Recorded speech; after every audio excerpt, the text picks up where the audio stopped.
الحمد لله رب العالمين والصلاة والسلام على أشرف الأنبياء والمرسلين نبينا محمد وعلى آله وأصحابه أجمعين وعلى من تبعهم بإحسان إلى يوم الدين أما بعد. قال الله تعالى: أعوذ بالله من الشيطان الرجيم اتل ما أوحي إليك من الكتاب وأقم الصلاة إن الصلاة تنهى عن الفحشاء والمنكر وَلَذِكْرُ اللَّهِ أَكْبَرُ وَاللَّهُ يَعْلَمُ مَا تَصْنَعُونَ. سب سے پہلے ہم سب کو اللہ تبارک و تعالیٰ کا شکر ادا کرنا چاہیے کہ اللہ تعالیٰ نے رمضان کے تیسرے عشرے میں ہمیں پہنچایا ہے. اس نعمت پر اگر اللہ تعالیٰ کے سامنے ہم پوری زندگی پہ سجدے شکر کریں تو شاید اللہ کا شکر ادا نہیں کر سکتے. اللہ سے دعا ہے اللہ نے ہمیں زندہ رکھا ہے تو بقیہ جو اور تاخراتیں یا رمضان کا جو باقی پورا عشرہ ہے اس پورے عشرے میں اللہ تعالیٰ ہمیں بھرپور اللہ تبارک و تعالیٰ کی عبادت کرنے کی توفیق عطا فرمائے اور اللہ تعالیٰ ہمیں توحید پہ ثابت قدم رکھے اور سنت پر ہماری موت جو ہے اللہ تبارک و تعالیٰ جو ہے اتارے. آمین. درس ہوتا رہے گا تو بیچ بیچ میں آپ لوگ اللہم انک عفو تحب العفو فاعف عنی وہ دعا پڑھتے رہیے. وہ دعا کا معنی سمجھ کے پڑھے تو اچھا ہے. اس میں دو پیغام ہیں. ایک پیغام یہ ہے کہ اللہ تعالیٰ سے بندہ بولتا ہے اللہ 20 دن تک تو مجھے زندہ رکھا شاید میں تیری عبادت نہیں کر سکا اس لیے مجھے معاف کر دے. بندہ ایسا بولتا ہے. ایک معنی یہ ہے. دوسرا معنی صبح کے درس میں ہم بتائے تھے اگر آپ اللہ کی معافی کو پانا چاہتے ہیں تو ہمیں مخلوق کو معاف کرنا ہوگا. بہت بڑا پیغام ہے یہ. اتنی بڑی تعداد ہے مرد و خواتین کی پتہ نہیں ان میں سے کون ہیں کہ جو ہے باپ بیٹے سے بات نہیں کرتا بیٹا باپ سے بات نہیں کرتا. تو یہ سلامتی والی رات ہے تو اپنے دلوں کو پرندوں کی طرح بنائیے. کوئی بھی پرندہ دوسرے پرندے کے لیے دشمنی نہیں رکھتا کیا نہیں رکھتا. ویسے آپ کیا ہے مخلوق کو معاف کرو. اس سے پہلے کئی رمضان دوسری جگہ گزارا میں تو ماشاءاللہ جب میں درس دیا تو الحمدللہ لوگ آ کے رمضان میں تقریباً وہ درس کے بعد بولے مولوی صاحب میں اپنے ابا سے لڑ لیا تھا لیکن آپ کا درس سن کر جا کر میں اپنے ابا سے معافی مانگ لیا. اللہ اکبر کتنی بڑی چیز ہے. لہٰذا آپ لوگ بھی مخلوق کو معاف کرو. اپنے دل میں کینہ کپٹ دشمنی مت رکھو. اس لیے کہ زندگی ملتی ہے 60-70 سال کی اس میں بھی ہم ایک دوسرے سے بات چھوڑ لے کے پھر جو ہے دشمنی رکھ لے کے اگر ہم جئیں تو سمجھتا ہوں یہ بہت بڑا نقصان ہے. رسول اکرم صلی اللہ علیہ وسلم نے فرمایا وَلَا تَبَاغَضُوا بغض نہ رکھو اور کہا حسد نہ کرو. وَكُونُوا عِبَادَ اللَّهِ إِخْوَانًا اللہ تعالیٰ کے جو ہے بندے بن کر زندگی گزارو. آج کے درس میں کافی چیزیں آئیں گی. آپ توجہ سے سننے کی مکمل طور پر کوشش کریں. آج کی تراویح میں تقریباً سورہ عنکبوت سورہ روم سورہ لقمان سورہ سجدہ سورہ احزاب تقریباً 5 سورتیں پڑھی گئی ہیں. مگر ہم کیا کریں گے اس میں عنکبوت کا جو حصہ کل کا تھا اس کو آج بیان کر کے اس کے بعد جو ہے روم لقمان سجدہ احزاب کا تھوڑا حصہ بقیہ رکھ دیں گے اور انشاءاللہ احزاب کا جو بقیہ حصہ ہے کل کے درس میں جو ہے آپ کے سامنے پیش کریں گے. عنکبوت کا مطلب ہوتا ہے مکڑی. اللہ تبارک و تعالیٰ قرآن کریم میں کیا کرتا ہے چرند پرند حیوانات کے نام سے سورت کو اتارتا ہے. آپ دیکھیں اللہ تعالیٰ نے ہاتھی کے نام سے سورت اتاری شہد کے مکھی کے نام سے سورت اتاری. یہاں جو نام عنکبوت ہے اللہ تعالیٰ مکڑی کی مثال پیش کرتا ہے. آپ دیکھتے ہیں ہمارے مسجد میں بھی اگر کہیں مکڑی کا جالا ہوتا ہے ہوا آتی ہے تو ہلتے رہتا ہے اور بچے بھی کیا کرتے ہیں اسے آرام سے ہاتھ لگا کے ہم جالا مارتے نا اس وقت دیکھتے مکڑی کا جالا کیا ہوتا ہے. تو اللہ تبارک و تعالیٰ مکڑی کے گھر کی مثال بیان کر کے بتاتا ہے لوگوں یاد رکھو یہ کفر یہ شرک یہ بدعت یہ خرافات سب مکڑی کے جالے کی طرح کمزور رہتے ہیں مگر مومن کا ایمان کیسے رہتا ہے ماشاءاللہ پہاڑوں کی طرح مضبوط رہتا ہے. اللہ تبارک و تعالیٰ وہ مثال دیتا ہے. اور آپ دیکھیں ایک بات تربیت کی آپ کے اللہ تبارک و تعالیٰ جو صورتیں نازل کیا پورے کتنے ہیں 114 صورتیں ہیں. اس میں آپ دیکھیں گے مکی صورتوں میں توحید پر زیادہ زور دیا گیا ہے اور توحید پر زیادہ زور دینے کے ساتھ اور ایک چیز ہے اللہ تعالیٰ یہ بھی بتاتا ہے کہ یہ توحید کی راہ میں تم کو آزمایا جائے گا.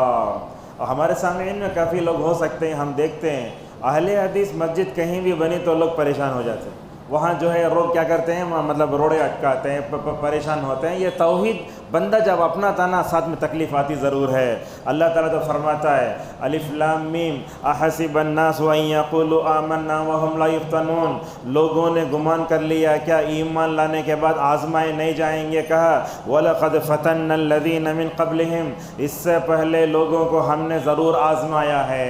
علامہ اقبال اسے یوں کہتے ہیں، یہ شہادت گاہ الفت میں قدم رکھنا ہے، لوگ آسان سمجھتے ہیں مسلمان ہونا۔ جو بھی بندہ دنیا میں توحید کو گلے لگاتا ہے تو اسے آزمائش ضروری ہے۔ اس میں سے کوئی ایسے ہیں کیا جو توحید ہے آزمائش؟ ضرور آزمائش دا بندہ، آزمائش کے بغیر دنیا نہیں ہے۔ اور ایک بات بھی یاد رکھیں آپ، آزمائش جب آتی نا اسے مصیبت نہیں سمجھنا، یہ آزمائش ہمارے لیے بہت بڑی نعمت ہے۔ علامہ ابن القیم رحمہ اللہ فرماتے ہیں اگر یہ آزمائشیں، یہ بیماریاں نہ ہوتے تو انسان تکبر کا پتلا بن جاتا۔ یہ آزمائش آئے تو ہم کیا ہوتے؟ اللہ کے سامنے الحمدللہ جھک جاتے ہیں۔ اور اللہ تبارک و تعالیٰ جو آزماتا ہے اس کی سنت ہے یہ۔ اور دنیا میں سب سے زیادہ اگر کسی کو آزمایا گیا وہ انبیاء علیہم الصلاۃ والسلام تھے۔ حضرت سعد بن ابی وقاص رضی اللہ عنہ کہتے ہیں رسول اکرم صلی اللہ علیہ وسلم سے پوچھا گیا ای الناس اشد بلاء، کہا لوگوں میں سب سے زیادہ کون آزمائے جاتے ہیں؟ آپ نے فرمایا نبیوں کو۔ پھر کہا نبیوں کے بعد کس کو؟ کہا ان جیسے لوگوں کو۔ بعض روایتوں میں آیا نیک لوگوں کو۔ اور اب سمجھتے ایک اسی حدیث میں آپ صلی اللہ علیہ وسلم نے فرمایا، بات کتنی اچھی ہے دیکھو، آدمی کا دین جتنا مضبوط ہوتا ہے آزمائش اس قدر سخت آتی ہے۔ بتایا اللہ کے نبی صلی اللہ علیہ وسلم نے۔ اور آدمی کا دین کمزور ہو جائے تو آزمائش بھی کمزور ہو جاتی ہے۔ شاید ہمارے سامنے آزمائشیں کم آتی ہیں، آزمائشیں اتنے نہیں آتی جو ہمارے سے پہلے آئے ہیں۔ ہم کو آزمائشیں کیسے آتی؟ کبھی درد سر آتا، کبھی بیوی بیمار ہو جاتی، کبھی پیسے کٹ جاتے، OTP بولتے ویسی آزمائشیں آئیں۔ مگر جو آزمائشیں اللہ اکبر اس سے پہلے جو ہے جو لوگوں کو آئی، میں سمجھتا ہوں وہ آزمائشوں کا مقابلہ ہم نہیں کر سکتے۔ کیسے کیسے آزمایا گیا؟ حضرت نوح علیہ السلام کو 950 سال تک آزمائشوں کا سامنا کرنا پڑا۔ اب میں تقریر کرے آپ کے سامنے، اگر آپ میری تقریر نہیں سنے اٹھ کے چلے گئے تو میرے دل پہ یہ ہوتا، اور لوگ عمل نہیں کرتے تو غصہ کرتا میں۔ لیکن وہاں دیکھیں انبیاء علیہ السلام کو 950 سال تک اللہ تعالیٰ ان کو آزمایا۔ جن نبیوں کو آزمایا گیا ان نبیوں میں خاص طور پر 5 انبیاء ہیں جن کو اولو العزم کہتے ہیں۔ حضرت نوح علیہ السلام، ابراہیم علیہ السلام، موسیٰ علیہ السلام، عیسیٰ علیہ السلام اور جناب محمد رسول اللہ صلی اللہ علیہ وسلم۔ حضرت ابراہیم کو کیسے آزمایا گیا جانتے ہیں؟ ہم ابراہیم علیہ السلام بولے تو کیا کرتے؟ بقرعید کے دنوں میں ابراہیم کو یاد کر کے فوراً ختم کرتے، ویسا نہیں ہے۔ آپ تشہد میں بیٹھتے تو کیا پڑھتے؟ کما صلیت علی ابراہیم وعلی آل ابراہیم۔ ہر مرتبہ ابراہیم کو یاد کرے تو ابراہیم کی آزمائش کو بھی ہمیں یاد رکھنا چاہیے۔ اللہ اکبر، کیسے آزمایا گیا؟ توحید کے حالت میں تھے، اللہ ذکر کرتا ہے اسے، توحید کے ماحول میں تھے، کفریہ شرکیہ ماحول تھا۔ حضرت ابراہیم نے اپنے توحید، اپنے بیوی بچوں کے توحید کی حفاظت کے لیے آگ میں جانے کو بھی پسند کیا۔ لہذا سمجھ میں آتا ہے یہ آزمائش ضرور آتی ہے۔ اللہ تعالیٰ کئی جگہ فرماتا ہے وَلَنَبْلُوَنَّكُمْ بِشَيْءٍ مِّنَ الْخَوْفِ وَالْجُوعِ، اللہ خوف سے آزماتا ہے۔ اب دیکھو دنیا جنگ کے ماحول سے گزر رہی ہے، اگر اس مسجد پر کوئی میزائل لا کے گرے تو پورے بھگ جائیں گے۔ حقیقت ہے یہ، اللہ تعالیٰ کتنا امن دیا، نعمت دیا، اللہ اکبر، اس نعمت کا ہم اللہ کا شکر ادا نہیں کر سکتے۔ بڑی بڑی نعمت ہے، جنگ کا ماحول ہے۔ بلکہ ہمارے بھانجے تو دبئی میں اس وقت ہیں جہاں وہ میزائل گر رہے ہیں، ان کو اتنی ہمت ہے کہ فوٹو پکڑ کے ہمیں بھیج رہے ہیں، دیکھو میزائل گر رہے ہیں۔ کیا معلوم ہو گیا؟ پھولوں کا ہار جیسا ہو گیا معاملہ یہ۔ تو اللہ فرماتا ہے ہم تم کو آزماتے ہیں خوف سے، خوف یہ خطرناک ہے، اور ہم تم کو آزماتے ہیں بھوک سے۔ بھوک کا مطلب قحط سالی۔ اگر کسی کے جیب میں اگر پیسے ختم ہو گئے، گوگل پے میں، فون پے میں، پے ٹی ایم میں، کتنی پریشانی ہوتی؟ اللہ اکبر، دل نہیں لگتا اسے۔ یہاں دیکھو اللہ فرماتا ہے ہم بھوک سے آزماتے ہیں، ورنہ بِشَيْءٍ مِّنَ الْخَوْفِ وَالْجُوعِ وَنَقْصٍ مِّنَ الْأَمْوَالِ، مال میں بھی کمی کرتے، اور لوگوں کے جان مال میں بھی کمی کرتے۔ کبھی باپ کا انتقال ہوتا، کبھی ماں کا انتقال ہوتا۔ اس وقت ایک مثال دیتے خواتین کی آزمائش کس قدر سخت ہوتی ہے۔ دیکھو حضرت سلیم رضی اللہ عنہ کو آپ جانتے ہیں، حضرت انس رضی اللہ عنہ کی جو ہے انہوں کی ماں ہیں وہ۔ جب ان کے شوہر کا انتقال ہو گیا تو دیکھو کیسے ہیں، ایک عورت ماشاءاللہ ایک مطلب مرد کے اسلام میں داخل ہونے کا ذریعہ بن جاتی ہے۔ حضرت ام سلیم رضی اللہ عنہا نے دیکھا ابو طلحہ قریش کے آدمی ہیں، وہ کیا کرتے ہیں، اپنے ہاتھ سے بت بناتے۔ تو ام سلیم نے کہا ابو طلحہ تم اپنے ہاتھ سے بت بناتے اور اسے پوجتے ہو، مجھے تو یہ سمجھ میں نہیں آتا کہ قریش کے اتنے بڑے قبیلے کے اگر تم توحید نہیں ہے، کیا آفر دیا۔ دیکھو یہ آج شاید مدرسے سے فارغ ہونے والی عالمہ فاضلہ میں وہ جذبہ نہیں رہتا ہے جو عام عورتوں میں آج ہو جاتا ہے۔ حضرت ام سلیم رضی اللہ عنہا نے ابو طلحہ سے کہا بات ایسی ہے تم شادی کر لو، تم مسلمان ہو جاؤ، ڈائریکٹ آفر دیتی ہیں۔ بولتے ہیں تم ایمان لا لو۔ ایمان لانے کا فائدہ کیا ہوگا؟ اگر تم ایمان لا لو گے تو میں تم سے شادی کرنے تیار ہوں۔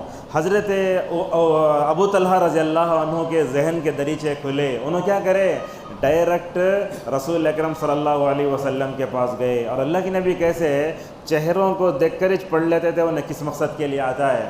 رسول اکرم صلی اللہ علیہ وسلم مسجد نبوی میں بیٹھے ہیں تو ابو طلحہ آ رہے ہیں، آپ نے ابو طلحہ کو دور سے دیکھ کر کہا کہ ابو طلحہ کسی بھلائی کے ارادے سے آ رہا ہے۔ آنے کے بعد کیا کہا، دیکھو گفتگو مرد و خواتین دونوں سننا اس واقعے کو۔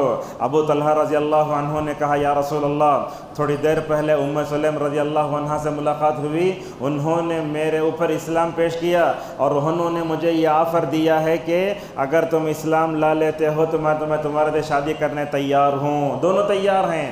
آپ صلی اللہ علیہ وسلم کیسے ہمت افزائی فرماتے، کہا اے ابو طلحہ اگر ام سلیم تم سے شادی کرنے تیار ہیں اور تم بھی ان کو اپنی بیوی بنانا چاہتے ہو، انشاءاللہ میں تم دونوں کے درمیان میں گواہ بننے تیار ہوں۔ اللہ کے نبی صلی اللہ علیہ وسلم نے یوں فرمایا۔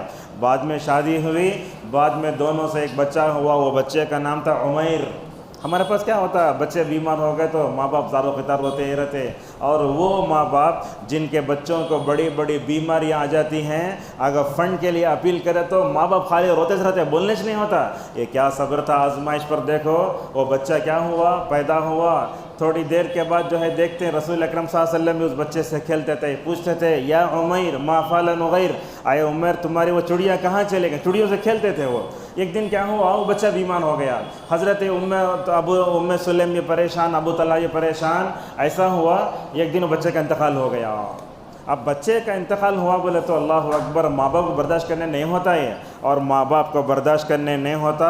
آزمائش جس قدر سخت ہوتی ہے اس کا بدلہ بھی اتنا بڑا ہوتا ہے۔ پہلے میں بدلے کا ذکر کر کے واقعے میں آؤں گا۔ آپ صلی اللہ علیہ وسلم نے فرمایا وہ ماں باپ جو اپنے نابالغ بچے کی موت پر صبر کرتے ہیں ان کے صبر کو انشاءاللہ قیامت کے دن تولا جائے گا ترازو میں۔ کتنی بڑی بات آپ نے بیان فرمائی، اللہ اکبر۔ رات میں دیکھتے ہیں شوہر اگر گھر کو آیا تو آج کل کی بیویوں میں بھی اچھے سے اپنے شوہر کا استقبال کرنا بھی نہیں آتا۔ ہماری جو گھروں میں عورتیں جو ہیں وہ ٹی وی دیکھ لے کر رہتے ہیں یا بچوں میں رہتے، دروازہ کھولتے پہلے جا کے فوراً بیٹھا دیں، ویسے نہیں تھے وہ صحابہ کرام۔ اللہ اکبر، رات میں انتقال ہو گیا، دیکھو کیسے ہی آزمائش۔ گھر میں بچے کی لاش ہے، ام سلیم رضی اللہ عنہا نے عمیر اپنے بچے جگر گوشے کو، نور نظر کو کیا کیا، ایک کپڑے میں لپٹ کر ایک طرف رکھا۔ زبان سے کچھ نہیں، نہ رونا نہ ایک آنسو، کچھ بھی نہیں۔ ابو طلحہ رضی اللہ عنہ آئے، ماشاءاللہ کچھ بھی نہ تو ظاہر سے معلوم ہوتا بچے کا انتقال ہوا، آئے ابو طلحہ ریڈی ہوئے، اس کے بعد ماشاءاللہ کھانا کھائے۔ کھانا کھانے کے بعد ام سلیم رضی اللہ عنہا نے اپنے آپ کو ابو طلحہ کے سامنے پیش کیا۔ شوہر بیوی میں جو تعلقات ہوتے ہیں ابو طلحہ نے اپنی اہلیہ سے ضرورت بھی پوری کی۔ جب نماز فجر کا وقت ہوا تو ابو طلحہ رضی اللہ تعالیٰ عنہ نے پوچھا ام سلیم کیا ہوا، بچہ کہاں ہے؟ بچے کا جواب دیکھو، جواب دینے سے پہلے روئی بھی نہیں، تجبل قالی، اللہ نے جو امانت دی ہے وہ امانت اللہ نے لے لی ہے۔ ایسی آزمائش ہمارے گھروں میں آتی کیا نہیں آتی؟ آزمائش سے کم ہے۔ لہٰذا جب آزمائش آتی ہے تو اس کا مقابلہ کیسے کرنا؟ بولتے علماء جب آزمائش آتی ہے تو کافر بکھر جاتا ہے، مومن نکھر جاتا ہے۔ مومن کے پیر میں کانٹا بھی چبھتا ہے تو ماشاءاللہ آزمائش آتے کیا ہے، آزمائش کے لیے رحمت بن جاتی ہے۔ علامہ ابن القیم رحمہ اللہ فرماتے ہیں نیک لوگ کیا کریں گے، قیامت کے دن نامہ عمل میں دیکھیں گے، بولیں گے کاش ہمیں دنیا میں اور آزمایا جاتا تو آخرت میں ہمارا درجہ اور بڑھ جاتا۔ جتنی آزمائش آتی اللہ تبارک و تعالیٰ اتنا درجہ بڑھائے گا۔ اور والدین کے لیے ایک بات یہ بھی کہنا چاہوں گا، آج کل دیکھتے ہیں ماں باپ اپنے بچوں کو بغیر آزمائش کے ہر ضرورت کو پورا کر کے پال رہے ہیں۔ آج ڈیجیٹل لائف دے رہے ہیں بچوں کو، ہوتا کیا ہے انہوں آزمائشوں کا سامنا کرنے کی ان کے اندر طاقت نہیں ہے۔ اگر آپ یہاں سے بولے تھوڑی دور اگر جاؤ بولے تو بھی گاڑی ہونا ان کو، آزمائش نہیں ہے، بچوں کے اندر درد نہیں ہے۔ اسی لیے ہم دیکھتے ہیں وہ لڑکیاں جو آزمائش کے بغیر ناز نخرے میں VIP کی طرح لڑکیاں پل جاتی ہیں، جب اپنے ساس کے گھر کو جاتی ہیں تو وہاں ان کے لیے خادمہ بھی رکھنا پڑتا ہے۔ تو اللہ فرماتا ہے یہ آزمائش ہے، کسی کو مفر نہیں، کوئی بھی آدمی آزمائش کے بغیر۔ اور ایک بات بھی یاد رکھو آپ، دنیا میں کوئی بھی آدمی ہمیشہ خوش رہے یہ بھی نہیں ہونے سکتا، دنیا میں کوئی آدمی ہمیشہ تکلیف میں یہ بھی نہیں ہو سکتا۔ اللہ نے فرمایا ان مع العسر یسرا، اور اس دنیا میں سب سے زیادہ آزمائشوں کا اگر سامنا کرنا پڑا وہ جناب محمد رسول اللہ صلی اللہ علیہ وسلم ہے۔ آپ نے 23 سال میں وہ آزمایا گیا جو حضرت نوح کو 950 سال میں نہیں آزمایا گیا، بلکہ آپ صلی اللہ علیہ وسلم بعض موقعوں پر فرماتے، دیکھو کیسا بولتے، لوگو اگر تمہارے اوپر مصیبت آئے تو میرے اوپر جو آزمائش ہے نا ان آزمائشوں کو یاد کر لو، اگر تم آزمائشوں کو یاد کر لو گے تمہاری مشکلیں مکمل طور پر آسان ہو جائیں گی۔ اب یہ سوال پیدا ہوتا ہے کہ آزمائش آئے تو اس کا مقابلہ کیسے کرنا؟ بہت آسان ہے۔ مقابلہ کرنے کے لیے سب سے اہم چیز ہے بندے کے اندر عقیدہ توحید پختہ ہونا۔ کیا کرنا انہیں؟ قُل لَن يُصِيبَنَا إِلَّا مَا كَتَبَ اللَّهُ لَنَا، جب مصیبت آئی تو بولنا اللہ نے یہ مصیبت میری تقدیر میں لکھی ہے اسی لیے میں اس کا سامنا کر رہا ہوں۔ اگر ہمیں آزمائش آتی تو کیا کرنا؟ حضرت ایوب علیہ السلام کو یاد کرنا۔ اللہ اکبر، 18 سال بیماری میں آزمائے۔ کتنے سال؟ 18 سال۔ بلکہ 18 سال سے اگر آپ بڑھ کر بھی اگر وہ مطلب مدت دیکھنا چاہتے تو صحابہ اکرام میں ایک صحابی کا نام ہے حضرت عمران بن حسین رضی اللہ عنہ۔ یہ کیسے صحابی تھے؟ یہ وہ صحابی تھے جن کو فرشتے سلام کرتے تھے، یہ وہ صحابی تھے، بولے 30 سال تک بواسیر کی بیماری میں مبتلا رہے، پائلس۔ کیا کرتے تھے؟ ایک دن کیا کرے، وہ آزمائش آئے بول کے وہ شاید کیومیو کا علاج ہوتا ہے جب مطلب یہ کینسر کی بیماری ہے تو داغتے اسے، وہ شاید وہ داغنے کا علاج تھا، انہوں کیا کرے وہ داغنے کا علاج کر لیے۔ مسلم میں روایت ہے تو جیسے ہی داغنے کا علاج کرے فرشتوں کا سلام چھوٹ گیا۔ بعد میں انہوں نے شاید توبہ استغفار کیا تو ماشاءاللہ دوبارہ جو ہے فرشتے سلام کرنے لگے۔ آپ صلی اللہ علیہ وسلم سے پوچھا گیا تو بولے تمہیں بیماری پر صبر کر رہے تھے نا، وہ اللہ کو اچھا لگا، وہ بیچ میں تم جو علاج کر لیے نا اس وجہ سے فرشتے سلام کرنا بند کر دیے۔ لہٰذا رسول اکرم صلی اللہ علیہ وسلم ان کے پاس جاتے جا کے بولتے اے عمران دیکھو ہم لوگ بیماریاں میں نمازہ نہیں پڑھتے، کوئی ہے کیا ایسا ہمارے پورے اس مجمع میں ہسپتال میں ہو تو نماز پڑھ رہا ہو، بیمار ہو تو نماز پڑھنا، سفر میں بھی نماز پڑھنا، بیماری میں جو نماز پڑھتے اللہ کو بہت ماشاءاللہ جو ہے کیا آتی ہے وہ مطلب پسند آتی ہے۔ کبھی سے بسا اوقات ایسے سے ویڈیو دیکھتے ہیں باپ جو ہے بستر پر پڑا ہوا ہے، پائپاں لگ رہی ہیں اسے، مگر چھوٹا سا بچہ ماشاءاللہ بازو امامت کر رہا ہے، نماز پڑھ رہا ہے۔ کہاں ہے نماز؟ نہ ہم لوگ جو ہے 2 وقت میں نماز نہیں پڑھتے، ایک تو جو ہے میت کے گھر میں، دوسرا شادی کے گھر میں، اور ہمارے پاس شادی ہوئی تو دوسرے دن نوش و فجر میں نہیں آتا، حالانکہ گیزر ہے آ سکتا ہے، حقیقت ہے۔ ہمارے تمل ناڈو میں تو عمر آباد جو علاقہ ہے نا وہاں تو کیا کرتے ہیں مطلب شرط ہے، شادی ہوئی تو خطبہ نکاح میں بولتے نوشا ہم آپ سے درخواست کرتے ہیں کہ کل صبح نماز فجر میں آنا، برابر آ جاتے ہیں۔ یہ ہمارے پاس نہیں ہے۔ حنظلہ رضی اللہ عنہ کو دیکھو، آزمائش آئی، نماز فجر کے بعد آ کے سوئے، اپنے بیوی سے ضرورت پوری کرے، صحابہ کے درمیان میں اعلان ہوا تو نہانے کی بھی ان کو مدت موقع نہیں ملا، فوراً جا کے غزوے میں شہید ہو گئے، غزوہ احد میں۔ آپ نے ان کی بیوی کو بلا کر پوچھا اے حنظلہ کی بیوی میں نے کیا دیکھا ہے کہ تمہارے جو ہے شوہر کو آسمان سے فرشتے آ کر نہلا رہے ہیں، آزمائش کیسے ہو دیکھو۔ اس موقع پر ان کی بیوی نے کہا انہوں نے میرے سے ضرورت پوری کی تھی مگر نہانے کا موقع بھی نہیں ملا، اسی لیے میدان جنگ میں جا کے شہید ہو گئے۔ بہرحال آزمائش آتی ہے تو انسان کو گالیاں نہیں دینا، خصوصاً ہماری خواتین سے اس وقت کہنا چاہوں گا ان کو ذرہ آزمائش آئی تو انہیں کیا کرتے ہیں فوراً تقدیر کے خلاف باتیں کرتے ہیں۔ اب جیسے میں نے کہا چھوٹے بچے کو گود میں ڈالنے کے اللہ میرے جگر کو کئی کو لے لیا کہ تو میرے جگہ میرے منجے اٹھا رہا تھا کئی کو اٹھایا ہے، اور بعض لوگ ایسا بولتے آزمائش آئی تو اللہ کئی کو پورے آپ مخلوق میں مجھے خالی بیماریاں دیتا ہے، انہیں کافر جیتا ہے نا انہیں جیتا ہے نا، ایسے باتیں کرتا نہیں کرنا، تقدیر کے خلاف بات نہیں کرنا۔ اسی لیے علامہ ابن القیم رحمہ اللہ صبر کی تعریف کرتے ہوئے کہتے ہیں تکلیف کے وقت اپنے زبان کو کنٹرول میں رکھو، بہت نہیں بولنا۔ اچھا مصیبت کے ایک وقت اگر آپ زبان کو کنٹرول میں نہیں رکھے تو کیا ہوگا معلوم؟ صبر کی وجہ سے جو ثواب ملنے والا ہے اس ثواب میں کمی آتی ہے۔ اسی لیے کہا انما یوفی الصابرون اجرهم بغیر حساب۔ سورہ عنکبوت میں ایک پیغام اللہ تعالیٰ یہ بھی دیتا ہے کہ اپنے والدین سے حسن سلوک کرو، اور آپ جانتے ہیں والدین کے ساتھ حسن سلوک کرنے کے لیے مذہب کی شرط نہیں ہے۔ اگر ان میں سے کسی کے ماں باپ کافر بھی ہیں تب بھی ان سے حسن سلوک کرنا۔ آج کل تو کیا ہے، ہم اپنے مسلمان ماں باپ کے ساتھ وہ کرتے ہیں جو کافر اپنے ماں باپ کے ساتھ بھی نہیں کرتے ہوں گے۔ وہ اولڈ ایج ہوم بنا کے رکھے، ان کو جا کے ڈھکیلو، ان کے بات کرنے کا انداز کیسا۔ اور آج کی نسل اللہ معاف فرمائے اپنے ماں باپ کی قدرداں نہیں ہے۔ انہیں چاہیے وائی فائی کا پاسورڈ، انہیں چاہیے اچھی سی چیز زومیٹو سے لا کے کھلاؤ، بس اپنے ماں باپ کے سامنے جا کے چھٹکیاں مارنے والی اولاد ہے یہ۔ اور آج کل تو اولاد ایسی ہے، لیکن ایسی اولاد کو دیکھ کر ہمیں جو ہے پریشان نہیں ہونا چاہیے۔ ایسے لگتا ہے کہ باپ کا جنازہ جائے گا، بیٹا نماز جنازہ میں بھی شریک نہیں ہوگا۔ ویسے حالات بھی آنے والے ہیں۔ اگر اپنے بچوں کو درد کے ساتھ نہیں پالے تو یہ دن ہمیں دیکھنے پڑیں گے حقیقت میں۔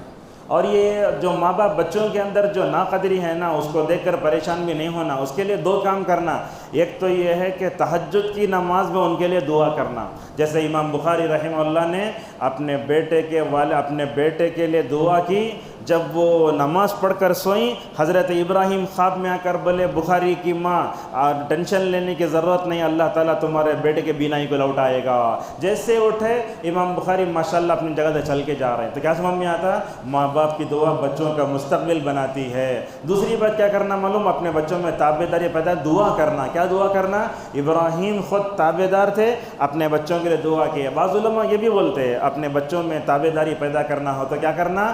ان کو لے جا کے مکہ مدینہ بتا کے لا لینا، دل پر اثر پڑتا، اور وہاں جا کر آپ دعا کریں گے نا ماشاءاللہ بہت اچھا۔ ایک واقعہ مجھے یاد آتا ہے اس وقت، عبدالرزاق البدر حفظ اللہ کا واقعہ ذکر کرتے ہیں۔ کیا واقعہ اولادہ واقعہ ہے، کیا بولتے ہیں، یہ حجر اسود ہے نا، حجر اسود کے پاس ایک آدمی دیکھیں گے بیلٹ کے سکھا رہتا ہوں، اس میں ہاتھ ڈالنے کا رہتا ہے، سیکورٹی۔ انہیں تقریباً 20 سال سے وہاں ہے۔ چند سال پہلے بولتا ہے عبدالرزاق البدر واقعہ نقل کرتے ہیں، وہ ایک آدمی کیا کرتا ہے اس کے اندر سے جو ہے آ کر جو ہے ایک آدمی رو کے دعا مانگتا ہے، اللہ مجھے بچے دے۔ اور وہاں ہے نا وہ کعبۃ اللہ کے پاس یہ حجر اسود کے پاس جگہ، اسے بولتے ہیں ملتزم، اس سے چمٹ کر دعا مانگتے ہیں۔ اور وہ دعا مانگنے کا مزہ ہی کچھ اور ہے۔ آپ دنیا کے ہر در سے دھتکارے جا سکتے، مگر وہ جگہ ایسی ہے بندہ وہاں سے مایوس نہیں جاتا۔ کیا کیا آوازیں آتی ہیں، اللہ اکبر۔ عمر رضی اللہ عنہ معاذ جبل جا کے اس سے لگ جاتے دعا کرنے کے لیے، ایسی بھیڑ رہتی، کھڑنے کے لیے جگہ نہیں رہتی، انسان کیا کیا مانگ رہا ہے سمجھ میں نہیں آتا۔ ایک آدمی آ کر کیا کیا وہاں مانگا، اے اللہ اولاد دے اولاد دے اولاد دے، اللہ اولاد دے دیا۔ بولتا ہے وہ سیکورٹی، تقریباً 18 سال کے بعد میں نے دیکھا وہی آدمی آ کر وہاں دعا مانگ رہا ہے، اے اللہ تو میرے بچے کو مار دے۔ کیا دعا تھی وہ؟ دیکھو یہاں ہندوستان میں علماء کے اندر وہ ماحول نہیں ہے، وہاں جو سیکورٹی کے اندر ہے۔ کیا کیا معلوم سیکورٹی ہوا؟ وہ آدمی کیا کیا، جو بددعا کیا نا اس کو پکڑا، پوری آبادی سے نکال کے لے کر آیا، کنارے بٹھا کے بولا چند سال پہلے تو اولاد مانگنے آیا، اب دیکھ رہا ہوں کہ تو اولاد کو مارنے کی دعا کرتا ہے، شاید تجھے دعا کرنے کا طریقہ نہیں آیا، تو نے اللہ سے نیک اولاد نہیں مانگی تھی۔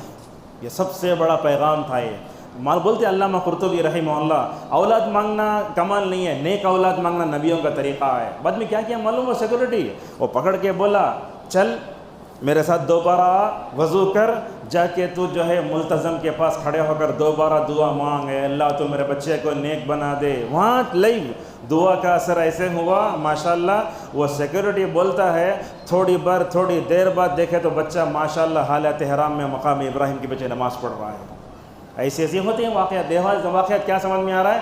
اپنے بچوں کے حق میں بددعا مت کیجیے، یہ بہت عام ہے۔ یہ حضرت سعد رضی اللہ عنہ بڑے بہترین صحابی، ان کی والدہ کیا کرتی تھی، جا کے دھوپ میں کھڑ جاتی تھی، بولتی سعد جب تک تم محمد کا انکار نہیں کرتے اس وقت میں تمہارے سے بات بھی کرتی نہیں، کھانا بھی کھاتی نہیں۔ دل مار لیتا سعد رضی اللہ عنہ کا، میری ماں یا رسول اللہ ایسا کرتی۔ اللہ کے نبی صلی اللہ علیہ وسلم ان کو بولتے، دیکھو اپنے ماں باپ کی بات ماننا مگر بھلی باتوں میں ماننا، اگر وہ کفر پر اگر کرتے ہیں تو ان کی بات نہیں ماننا، اللہ نے وہ بات بتائی۔ لہٰذا ہمیں سمجھ میں آتا ہے کہ اپنے والدین کے ساتھ ہمیں حسن سلوک کرنا چاہیے. بولتے ابن عثیمین رحمہ اللہ رمضان میں اپنے والدین کی طرف سے صدقہ دینے سے افضل ہے کہ ہم ان کے حق میں دعا کریں.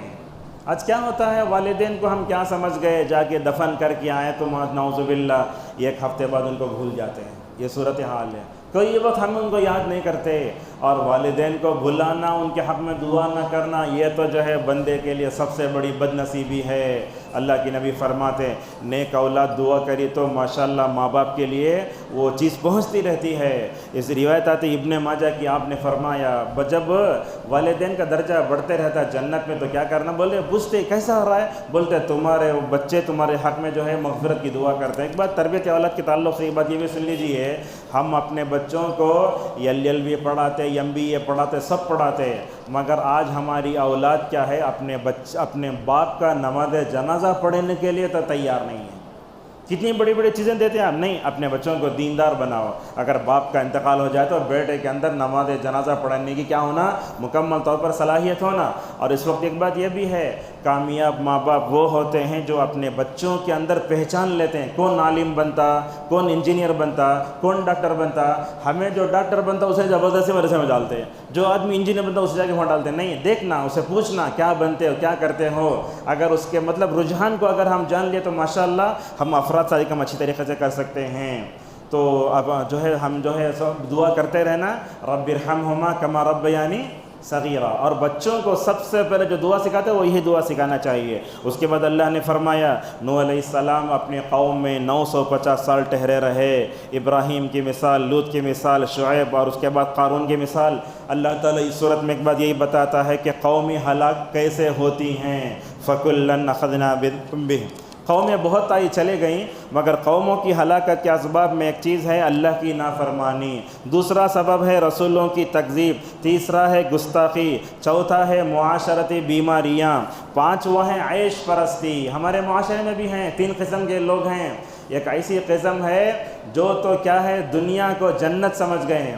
بعض لوگ ایسے ہیں جو میڈیم ہیں، اور کچھ لوگ ایسے ہیں جو فقیر و مسکین ہیں. اس میں بیچ میں رہنا اچھا ہے اور سب سے نیچے رہنا اچھا ہے، مگر پہلے کیٹیگری میں جانا بڑا خطرناک ہے. آپ صلی اللہ علیہ وسلم نے فرمایا لوگو نرم و نازک زندگی سے بچو.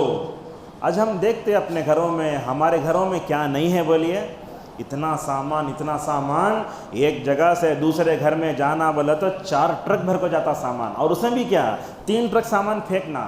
رسول اکرم صلی اللہ علیہ وسلم کو دیکھیں آپ، شاید آپ صلی اللہ علیہ وسلم نے اپنے گھر میں زیادہ سامان نہیں جمایا. ہم کیا کرتے، زیادہ سامان لا لے کے اس میں ہم جو ہے سکون تلاش کرتے ہیں. وہ سکون نہیں ہے. سکون کہاں ہے؟ ایمان میں ہے، عمل صالح میں ہے، حلال کمائی میں ہے. لہٰذا جو لوگ زیادہ پیسے خرچ کرتے، فضول کرتے، اسراف کرتے، ایسے لوگ زندگی اچھی نہیں ہوتی. دیکھتے نہیں 40 سال کا ہوگا چڈی پہننے کو پھرتا ہے. اب دیکھتے پیسہ زیادہ آ گیا تو خواتین کو دیکھتے ان کی خواتین کو جینس پینٹ پہننے کو، ٹی شرٹ پہننے کو پھرتے رہتے، ایسا ہے. اور دیکھتے ان کے پاس کیا ہے، ایک انسان سے بڑھ کر کتا ان کو اچھا ہوتا ہے، اپنے کتے کو لے کے چمتے رہتے. یہ اچھی زندگی نہیں ہے. اور ایک بات بھی جانتے ہیں آپ، مومن کتے کو پسند نہیں کرتا. کیوں پسند نہیں کرتا؟ اس لیے کہ اس کے اندر ایمان کی پاکیزگی ہے. ایک کافر کیوں پسند کرتا؟ اس لیے کہ انہیں بھی خبیث ہے، انہیں بھی خبیث ہے. ابن عثیمین رحمہ اللہ نے وہ بات بتائی. لہٰذا دنیا کے محبت میں گرفتار نہیں ہونا. اور ایک بات بھی ہے، قوموں کی ہلاکت میں گناہوں کا اپنا اثر بھی ہے. اللہ تعالیٰ فرماتا ہے فَأَخَذَهُمُ اللَّهُ بِذُنُوبِهِمْ، اللہ تعالیٰ گناہ کے مطابق پکڑ لیتا ہے. ہماری اپنی ایک محفل بھی ہے. اس محفل میں کیا ہے، اللہ کی رحمت اترتی سمجھتے ہیں آپ. یاد رکھو، اگر ہمارے اس محفل میں وہ مرد، وہ خواتین جو رشتے ناطے کو نہیں جوڑتے، ان کے بیٹھنے کی وجہ سے ہم اللہ کی رحمت سے محروم ہو جاتے ہیں. ہمارے معاشرے میں آتے ہیں نا لوگ، پتہ نہیں کتنے لوگ ایسے ہیں. حضرت ابو ہریرہ رضی اللہ عنہ جب لوگوں کے درمیان میں بیٹھتے اعلان کرتے، لوگوں ہماری محفل میں اگر رشتے کو کاٹنے والا ہے تو ہماری محفل سے اٹھ کر چلے جائے. کیوں؟ اس لیے کہ اس کی وجہ سے ہم رحمت الہی سے محروم ہو رہے ہیں. اور اسی طریقے سے دیکھتے ہیں یہ مطلب قوموں کی ہلاکت میں عورتوں کا بگڑنا بھی ہے. آج دیکھیے ہماری لڑکیاں 10th میں پاس ہوئی تو آئی فون دلا رہی ہیں اسے.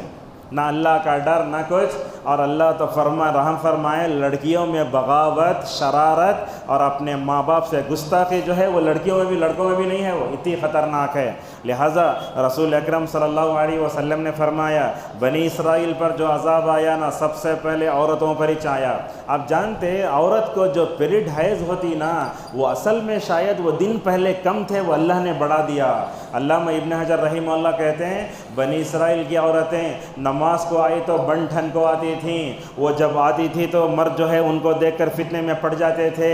اللہ تعالیٰ نے حیض کے دنوں کو لمبا کر دیا تاکہ وہ اپنے گھروں میں بیٹھ جائیں. یہ بھی ذکر کریں علامہ ابن حجر رحمہ اللہ. لہذا عورتوں کی اصلاح مردوں سے ہوتی, اس لیے علماء بولتے پردے کے بارے میں عورتوں میں بیان نہیں کرنا, مردوں میں بیان کرنا, اس لیے کہ مرد کا اگر دریچہ کھل گیا ذہن کا وہ جا کے اپنی بیوی کو سدھارتا ہے. آج کل کہاں ہے ماحول, کوئی بھی آدمی اپنی بیوی کو سدھارتا نہیں. کیا کرتا, خالی کھانے پینے کپڑے ضرورتیں پوری کرتے مگر جو ہم اسے روحانی جو ہے تربیت نہیں کرتے. ہلاکت کے اسباب میں فطرت سے بغاوت بھی ہے. فطرت سے بغاوت کا کیا مطلب ہوتا ہے, آپ دیکھو لوط علیہ السلام کی قوم مردوں سے ضرورتیں پوری کرتے تھے. اللہ نے کیا کیا, ابن قیم بولتے جس نے اپنی فطرت الٹی اللہ نے جا کے اس کے قوم کو الٹ دیا. اور ایسا کام کرنے والے کے بارے میں اللہ کے نبی صلی اللہ علیہ وسلم فرماتے ہیں یہ کام کرنے والا جس کے ساتھ کیا جاتا ہے دونوں کو قتل کرنا. امام احمد تو بولتے پہاڑ کی چوٹی سے ایسے لوگوں کو گرا دینا چاہیے. اور ایک بات بھی جانتے ہیں آپ, غیر شادی شدہ جو لوگ ہوتے ہیں اگر کوئی گورا بچہ دکھا تو بار بار اسے نہیں دیکھنا, اس لیے کہ وہ گورے بچے کو, خوبصورت ہینڈسم بچے کو زیادہ دیکھنے سے کیا ہوتا ہے ہماری شرمگاہ پہ اثر پڑتا ہے. اور آج کل نوجوانوں کو دیکھتے ہیں وہ کبھی جو ہے کسی لڑکی کی تلاوت سن رہے ہیں, نظمہ سن رہے ہیں, نہیں. لڑکی کی نظم سننا تلاوت سننا یہ اصل میں خیر کا کام نہیں, یہ شر ہے, یہ خیر نما شر ہے یہ. لہٰذا آواز آتی نا گانے میں دیکھتے ہیں آپ, ایک طرف مرد کی آواز ایک عورت کی آواز, دونوں مل کے نعوذ باللہ وہ کیا کرتی ہے, مرد کو نعوذ باللہ فطرت سے بغاوت کی طرف ادارتی ہے. لہٰذا علامہ بن باز رحمہ اللہ کہتے ہیں دیکھو جو ماں باپ اپنے نوجوان بچے بچیوں کی شادی میں تاخیر کرتے ہیں اگر وہ گناہ میں پڑ گئے تو نعوذ باللہ والدین گنہگار ہو جائیں گے. ہمارے معاشرے میں دیکھتے ہیں, پوچھے کیوں شادی نہیں ہوئی, بولتے بہن کی شادی. بہن کی شادی کر کے جو ہے بھائی شادی کرنا ضروری نہیں ہے. حضرت جابر رضی اللہ عنہ ان کی 6 بہنیں, کتنی بہنیں 6, بعض روایتوں میں 9 آیا. اپنے بہنوں کو شاید بنا سکتے تھے رکاوٹ, مگر کیا کیا, اللہ اکبر, ایک میریڈ لڑکی سے شادی کی. اللہ کی نبی نے پوچھا جابر ان میریڈ لڑکی سے کرتے, تم اس سے کھیلتے, وہ تم سے کھیلتی. اللہ کے نبی صلی اللہ علیہ وسلم کا جواب دیتے ہوئے کہا, دیکھو جابر نے کہا یا رسول اللہ اگر میں ان میریڈ لاتا نا یہ ننن اور بھاوج میں لڑیاں ہوتے نا وہ لڑیاں ہو جاتے.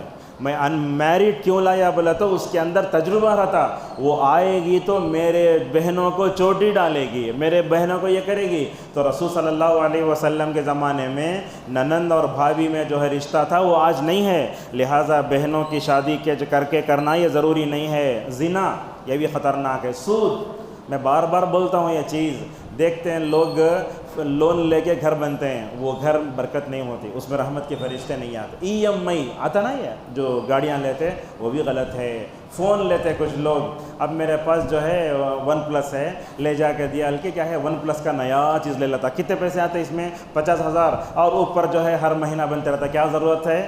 اب بعض لوگ کیا کرتے ہیں ایکٹیوا 2025 کی آخری لیتے نیا, کتنے میں لیے, فل کیش. جھوٹ بولنے کی ضرورت کیا ہے, ایک تو جھوٹ اور اس کے بعد نعوذ باللہ EMI میں بھی نعوذ باللہ چیز ہے. لہٰذا اور ہمارے خواتین سے بھی بات کہنا چاہوں گا, اپنے شوہر کی اجازت کے بغیر اپنے زیورات کو لے جا کے مارواڑی کی دکان میں رہن میں رکھ کر پیسے کھانا یہ بھی حرام ہے.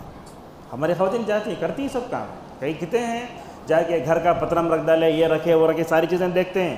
اور اسی طریقے سے اللہ کے نبی صلی اللہ علیہ وسلم نے فرمایا جس قوم میں زنا اور سود عام ہوتا ہے اللہ کا عذاب اس پر آتا ہے. اور اس طریقے سے ظلم اور امر بالمعروف اور نہی عن المنکر کا کام چھوڑنا. میری اپنی عادت ہے, اس مسجد میں کبھی بھی دیکھتا ہوں نماز پڑھتا ہوں, اگر بازو دیکھا ٹخنے کے نیچے ہے, نماز سلام پھرنے کے بعد فوراً کو بولتے ایسا نہیں کرنا. اور بعض لوگ جو بھی غلطی ہے فوراً اصلاح کر دینا. ہم کیا جان دے, چھوڑو, ان کی جھڑتی انہوں دے لیتے, ہماری جھڑتی ہمارے دے لیتے. انہیں اللہ ہمارے سے کہاں پوچھتا, ایسا نہیں کرنا. کسی کو دیکھیں آپ بازو والا داڑھی کاٹ رہا ہے، بولو داڑھی نہیں کاٹنا، بڑے محبت سے بولو۔ بازو والے کو دیکھ رہے ہیں مونچھ چھوڑ لیا ہے، بولا یہ مونچھیں ایسے ہی چھوڑ لینا، یہود و نصارہ کی عادت ہے یہ، جہاں بھی منکر دیکھتے فوراً روک دینا۔ رسول اکرم صلی اللہ علیہ وسلم ویسے ہی کرتے تھے، بھلائی دیکھتے فوراً حکم دینا، برائی سے دیکھتے فوراً مکمل و برائی سے روکنا۔ کیسے تھے عمر رضی اللہ عنہ، جب ان کو دوسرے آدمیوں کو تقریباً 14 آدمیوں کو چاقو سے مارا، انہیں مارنے والا، حضرت عمر رضی اللہ عنہ پریشان ہوئے، جو بھی دودھ پیتے جو ہے وہ انتڑی سے باہر آ جاتا، ان کو جو ہے بیڈ پہ لے جا کے ڈالا گیا۔ ایک آدمی ملنے کے لیے آیا حضرت عمر رضی اللہ تعالیٰ عنہ سے، جب آیا تو اس کے کپڑے ٹخنے کے نیچے تھے۔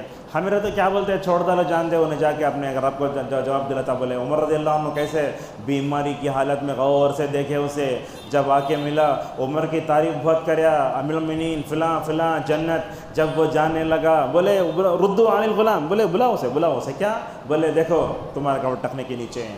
بولے کپڑوں کو ٹخنے کے اوپر رکھو، رکھنے کے 2 فائدے، ایک تو یہ ہے کہ تمہارے دل میں تقوی پیدا ہوگا، دوسرا یہ ہے کہ جو ہے تمہارے کپڑے پاک بھی ہوں۔ کیا سمجھ میں آ رہا ہے؟ اس سے سمجھ میں آ رہا ہے جو لوگ ٹخنے کے نیچے کپڑے پہنتے ہیں ان کے دلوں میں تقوی نہیں ہے۔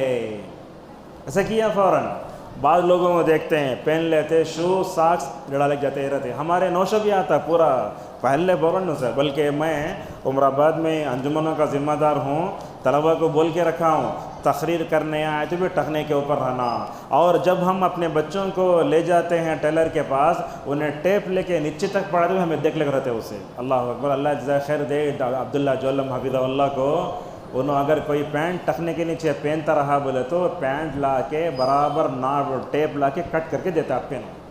ایسا بچپن سے ہمیں کیا کرنا، یہ کرنا چاہیے۔ دیکھتے ہیں آج لباس کے بارے میں، لڑکیوں کا لباس کیا ہو جا رہا ہے، شارٹ ہو جا رہا ہے، لڑکوں کا لباس لمبا ہو جا رہا ہے، حالانکہ الٹا ہونا چاہیے، لڑکوں کا لباس شارٹ ہونا، لڑکیوں کا لباس کیا ہونا، نیچے جھاڑنا، ویسا رہنا ان کا لباس، جیسا کہ رسول اکرم صلی اللہ علیہ وسلم نے بیان فرمایا۔ عذاب آنے کے جو ہے اسباب میں زکوٰۃ نہ دینا بھی ہے۔ کتنے لوگ ایسے زکوٰۃ نہیں دیتے، اور کچھ لوگ کیا کرتے ہیں زکوٰۃ ان کو شعبان میں فرض ہوتی، رمضان میں زکوٰۃ دیتے۔ غلط ہے یہ۔ آپ جب جب جو ہے کیا ہو گئی، 1 سال گزر گیا اور جو ہے جس مہینے میں زکوٰۃ واجب ہوئی زکوٰۃ فوراً دینا، رمضان کا انتظار نہیں کرنا چاہیے۔ ناپ تول میں کمی، کتاب و سنت کو چھوڑ کر فیصلہ کرنا، جیسا میں نے بتایا اللہ تبارک و تعالیٰ نے مثال دی مکڑی کے جالے کی۔ اللہ فرماتا ہے یہ شرک، یہ کفر روحانی کمزوری ہے۔ مکڑی کا جالا کیا کام کرتا ہے؟ کیا اللہ تعالیٰ فرماتا ہے جو لوگ اپنے کفر و شرک پہ رہتے ہیں اپنے معبودان باطلہ سے سہارا لیتے ہیں، اور جو اپنے معبودان باطلہ سے سہارا لیا وہ تو مکڑی کے جالے کی طرح ہوا میں ہل رہا ہے۔ کبھی کبھی دیکھتے جالا مت ایسے نکال کے پھینک دیتے، مگر مومن ویسے نہیں ہوتا۔ مومن کیا کرتا ہے؟ ماشاءاللہ مکمل طور پر اس کا جو سہارا ہوتا ہے بڑا اچھا ہوتا ہے۔ اللہ نے اس کے بعد یہ بھی کہا حفاظ کی بھی قدر کرنا چاہیے۔ ہجرت کے بارے میں بتایا، کہا عذاب کے بارے میں جلدی نہیں مچانا۔ اتنی ہمت تھی کفار مکہ کو، آگے بولتا تھا ابو جہل اے محمد اگر تو سچا نبی ہے تو آسمان سے پتھر کی بارش برسا کے دیکھیں گے۔ اور ہم بھی مذاق اڑاتے ہیں کبھی کبھی قبر کا، مطلب دیکھتے ہیں بولتے ہیں ایسا نہ کرو نہ کو، بولے تو نہیں صبح میں مر جاؤں گا نا خبر کی جھڑتی دیکھ لے تو میں، ایسا بھی لوگ بولتے ہیں۔ بڑی غلط بات ہے، بڑی خطرناک ہے۔ تو بندے کو عذاب کے بارے میں یہ نہیں کرنا چاہیے، ڈرنا مطلب بے خوف نہیں ہونا چاہیے۔ کعبۃ اللہ کی تعریف کی، اس کے بعد سورہ روم میں 5 نمازوں کا ذکر ہے۔ اللہ نے کافروں کے بارے میں فرمایا یہ لوگ دنیا سوچتے، آپ دیکھتے بڑے بڑے انجینئر کو، بڑے بڑے ڈاکٹر کو، بڑے بڑے ایڈوکیٹ کو کفر پر رہتے ہیں، اپنا کام کرے تو ماشاءاللہ پوری اپنی عقل لگاتا، مگر جب بات عقید توحید کی آئی اپنے ہاتھوں سے بنائے ہوئے بتوں کے سامنے جا کے جھکتا ہے۔ سمجھ میں کیا آ رہا ہے؟ یعلمون ظاہرا، صرف دنیا تک اپنی نہیں، اپنی عقل کو دنیا کے لیے نہیں آخرت کے لیے بھی مکمل طور پر لگانا چاہیے۔ اس کے بعد اللہ نے کئی نشانیاں ذکر کی، مٹی سے پیدا کرنا آج کے درس کی سب سے اہم چیز ہے۔ اللہ تعالیٰ فرماتا ہے کہ یہ نکاح بھی اللہ کی نشانیوں میں سے ہے، شادی ہوتی نا یہ بھی اللہ کی نشانیوں میں سے۔ اللہ تعالیٰ شادی کے فائدے ذکر کرتے ہوئے کہتا ہے وَجَعَلَ بَيْنَكُمْ مَوَدَّةً وَرَحْمَةً، شادی کا فائدہ یہ ہے کہ اللہ تعالیٰ محبت نہیں جذباتی محبت ڈالتا ہے۔ علماء کو بھی دیکھتے مودت کا لفظ آیا تو محبت ترجمہ کر کو آگے بڑھتے نہیں. جذباتی محبت کا مطلب کیا ہوتا؟ آپ دیکھتے نوشو بیٹھ کے بولتا میں نے قبول کیا، اب دونوں دستخط ڈالنے سے پہلے دونوں ایک دوسرے کے لیے اجنبی. انہیں کہا کہ یو پی میں ہے، انہیں دبئی میں ہے، شادی ہوتی ہے، اللہ اکبر، جیسے ہی میں نے قبول کیا بول کے ہاتھ میں ہاتھ دیتے، جب دونوں آپس میں ملتے اللہ تعالیٰ ان دونوں کی درمیان میں ایسی محبت ڈالتا ہے، دیکھنے والا دیکھ کے بولتا ہے شاید یہ صدیوں سے ملے ہوئے ہیں. یہی جو ہے اصل میں شادی کا پیغام ہے. آپ صلی اللہ علیہ وسلم نے فرمایا نکاح جیسا جو ہے محبت بھرا رشتہ میں نے نہیں دیکھا.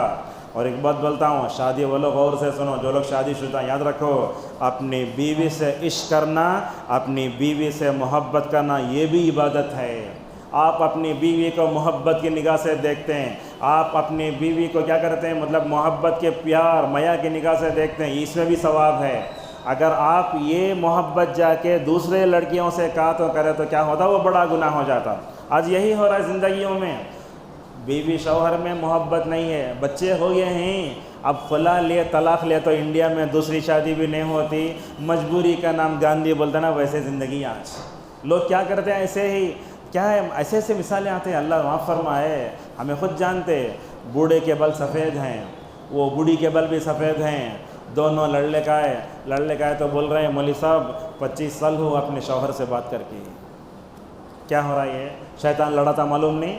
اور شیطان سب سے زیادہ شوہر بیوی کو لڑا تھا.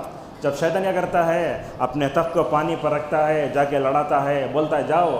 سب بھی شام کو رپورٹ آ کے دیتے، انہیں آ کو بولتا شوہر بیوی کو لڑایا نا میں. تو شیطان کیا کرتا، اٹھ کو شیطان بیوی کو لڑایا سا اسے مطلب کہ ہم گلے لگا کے ماشاءاللہ بہت اچھا کام، ویلکم، بہت اچھا کیا تم نے بولتا. تو لہذا طریقے سے معلوم ہوتا ہے کہ اپنی بیوی سے محبت رکھنا، اپنی عشق دیکھو عشق کیا ہوتا ہے، غیر لڑکی سے عشق رکھنا غلط ہے، مگر اپنی بیوی سے عشق کرنا، اپنی بیوی سے محبت کرنا یہ ضروری. کیا ہے آج انسان کو شادی ہونے کے بعد بھی گرل فرینڈ، شادی ہونے کے بعد بھی بوائے فرینڈ، کیا ضرورت ہے چیٹنگ کرنے کی، کیا ضرورت ہے فیس بک میں جانے کی. اور یہ بات ہے کیا ہے، اس کے سبب کیا دیکھو، شاید بیوی شوہر کو حق نہیں دیتی ہوگی، یا جو ہے شوہر اپنی بیوی سے مطمئن نہیں ہوتا، کیا کرتا ہے شادی کے بعد ہی بغل جھانکتا ہے. لہٰذا یہ غلط ہے. لہٰذا دونوں کے درمیان میں محبت آتی. دیکھو رسول اکرم صلی اللہ علیہ وسلم کیسے محبت کرتے تھے، شاید آپ جیسا مبارک کامیاب مثالی شوہر قیامت تک پیدا نہیں ہو سکتا. کیسے محبت کرتے تھے رسول اکرم صلی اللہ علیہ وسلم. بلائے تو میں پیار بولتے، اے صدیق کی بیٹی، ہمیں جو اپنی بلاتے ادھر تو جا نہیں بولنا، جائیے آئیے. اگر آپ بچوں کے سامنے ماں کو آجا پلاٹفارم کی زبان بلائے تو کیا سمجھتے بچے، ہمارے ابا تو اسے کیئر نہیں کرتے، میں کہیں کیئر کرنا دیکھتا ہے. اے صدیق کے بیٹے کتنا اچھا پکارتے ماشاءاللہ. اچھے انداز سے بلاؤ. اللہ کے نبی صلی اللہ علیہ وسلم بولتے یا عاشو، اللہ اکبر، یا عاشو، یا عائش، یا عاش، یا حمیرہ، ایسا پکارتے تھے. اور رسول اکرم صلی اللہ علیہ وسلم کیا کرتے، دیکھو کیا کرتے، عائشہ رضی اللہ عنہ جہاں اللہ کے نبی منہ رکھ کر پانی پیتے، عائشہ رضی اللہ عنہ وہیں منہ رکھ کے پانی پیتی، دیکھتے رہتی کہاں منہ رکھتے بول کو. یہ بھی اس سے پہلے بولا میں، آج تو ایسا ہے شوہر کا جھوٹا پینے کے لیے بیوی تیار نہیں ہے. آج کی ڈیجیٹل لائف کے تقاضے ہی ہیں. اگر شوہر جھوٹ، بیوی جو ہے وہ جھوٹ کا جھوٹا پینے تیار نہیں. دیکھو اللہ کے نبی صلی اللہ علیہ وسلم بیوی کا جھوٹا کیسے لے رہے ہیں. جب اللہ کے نبی صلی اللہ علیہ وسلم کا جو ہے سر عائشہ کے گود میں تھا، عبد الرحمن آئے بولے مسواک، اشارہ کیا تو اللہ کے نبی صلی اللہ علیہ وسلم نے مسواک دیکھا، بھائی کے پاس سے مسواک لے کر اپنے منہ سے نرم کر کے رسول اللہ کو دیا. آپ صلی اللہ علیہ وسلم نے عائشہ رضی اللہ عنہا کا نرم کیا ہوا مسواک آپ نے استعمال کیا نا. کیا دیکھو. اور اسی طریقے سے ہم دیکھتے رسول اکرم صلی اللہ علیہ وسلم کیا کرتے، گوشت کترتے. جہاں اللہ کے نبی گوشت کترتے ماشاءاللہ وہیں رکھ کر گوشت کترتے. اللہ اکبر. یہ بلکہ آج کل ہمارے گھروں میں ہے کہ شوہر بیوی کا ایک ساتھ کھانا بھی نہیں ہوتا. صبح میں تو بچے رہتے چلے جاتے، دوپہر میں بھی انہیں کام میں رہتا، رات میں بھی آج کل بیوی اپنے شوہر کھائیں گے نا انتظار بھی نہیں کرتی.